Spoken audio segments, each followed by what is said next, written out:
اسلام اور ہم آفیشیل دینی معلومات سب کے لیے۔ بسم اللہ الرحمن الرحیم۔ السلام علیکم ورحمۃ اللہ وبرکاتہ۔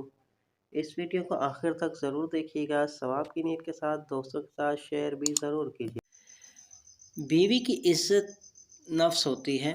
بیوی کو نصیحت کرنی ہے تو تنہائی میں کرو، اور تعریف کرنی ہے تو سب کے سامنے کرو۔ لوگوں کے سامنے اس کا مذاق اڑاتے ہیں، لوگوں کے سامنے بے عزتی کر دیتے ہیں اور ڈانٹ پلا دیتے ہیں۔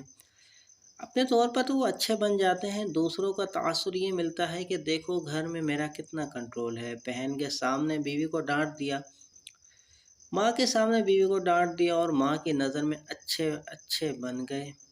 ہاں، ہمارا بیٹا گھر میں بہت کنٹرول رکھتا ہے۔ بہن کہتی ہے کہ میرے بھائی کا تو گھر میں بہت کنٹرول ہے۔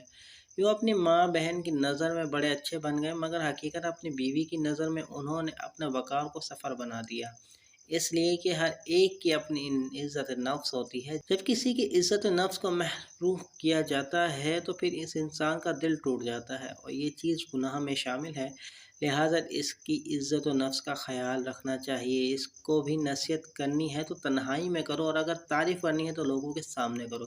اس نصیحت کو زندگی کا اصول بنا لو کہ تنہائی میں اگر بیوی کو جلی کٹی بھی سنا دو گے تو بیوی برداشت کر لے گی، مگر لوگوں کے سامنے ذلیل و برداشت کرنا مشکل ہوتا ہے۔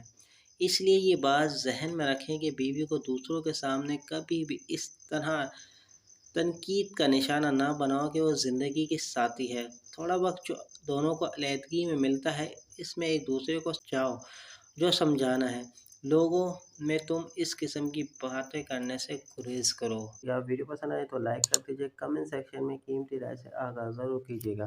اگر آپ چینل پر نئے ہیں تو چینل کو سبسکرائب کرتے بیل نوٹیفیکیشن کو لازمی پریس کیجیے تاکہ ہر آنے والی ویڈیو کا نوٹیفیکیشن آپ کو ملتا رہے۔ ملتا ہوں دوستوں ایک نئی ویڈیو نئی تحریر کے ساتھ، جب تک کے لیے السلام علیکم ورحمۃ اللہ وبرکاتہ۔